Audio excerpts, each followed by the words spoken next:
Okay, we've made it all the way to step 9. It's time to talk about creating the cowling end caps, the front bumper, and I'll even show you a little provision I had to make on the aftermarket fender flares I made for the Defender front end. These end caps that have to be created, man, they're a bugger. And you need to fabricate both sides out of paper first. Make sure you are well rested before making these out of aluminum for shaping, because it can be really frustrating. And pay attention to that little tab right down there that I said earlier that has to connect to that bolt that holds the wing on. Here's a good example of that tab and that bolt that's going through there, right? Because this allows the end cap to be securely mounted to the top of the wing. So take your time, get it perfect, make sure that Jeep cowling is on tight and doesn't move. Something else that I had to do is these windshield cover brackets were in my way. So I actually took them off and I had to bend them out so that they would go over the panel that I made, right? So I made sure it didn't rub on my 2008, but you can see on my 2013 that it's touching the panel just a little bit, and that's steel on aluminum. You really don't want that because it can encourage the cathodic process and, basically corrosion and, bad stuff. So that windshield hinge cover bracket there has to be bent out. Be careful, don't do it too fast. It is really rugged steel, so you're trying to be careful, but you have to hit it hard to get it to bend.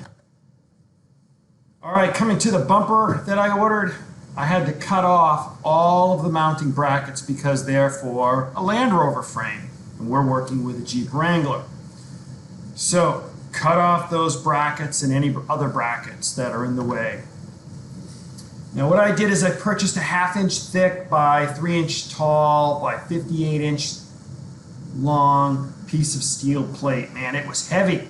I had it powder coated, right? And it will go on the inside of the bumper to reinforce it, because I had to cut notches out of the bumper to get over the Jeep frame. I'll show you that in a minute.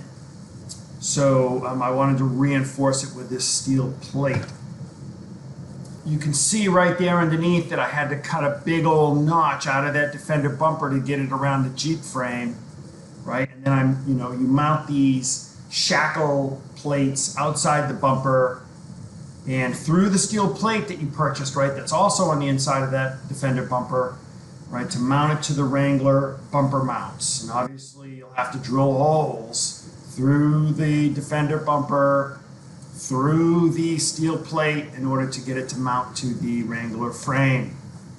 The shackle plates, they hide the Wrangler bumper mounts, and really they look fantastic on the vehicle. With everything fastened together, wire up the lights, take it for a drive, listen for noises, everything's got to be tight, nothing can rattle.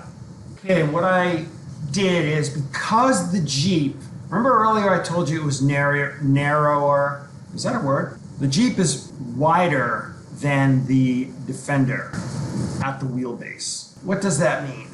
Well, that means that tires are going to stick out past the fenders, especially these big wheels that I have on here, these 35s. So the stock eyebrow arches, that's what the British call them, fender flares, just wouldn't even cover like half the tire. So I bought these aftermarket Defender flares, which gave me another couple of inches to cover the tire. Gave it a nice look. I had to replace the back ones as well with Bushwhacker to get them to somewhat match. They came out pretty good. I have them both painted. So you're going to have to make this small modification, because I saw on other Defenders, authentic Defenders, that had these fender flares on them, they kind of stick out. And that really annoyed me. I didn't like it at all. I'm like, it doesn't look clean. So, most Defender owners, they kind of live with this aftermarket fender flare extension, sticking out like this. But to me, it looks like crap. And so I decided to fix it. So what I did is I created a mounting bracket out of 1/8 inch aluminum. Then I fastened the bracket to the flare and the Defender fender using stainless hardware.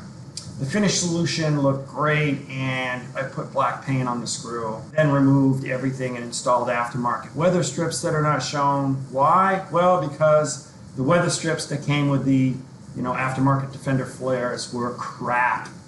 So I found some good fender flare, what do they call it, weather stripping. In the end, it looked great. Very happy with it. That's it, man. That was a short step. And we're ready to go on to step 10 and wrap up this build. Let's do it!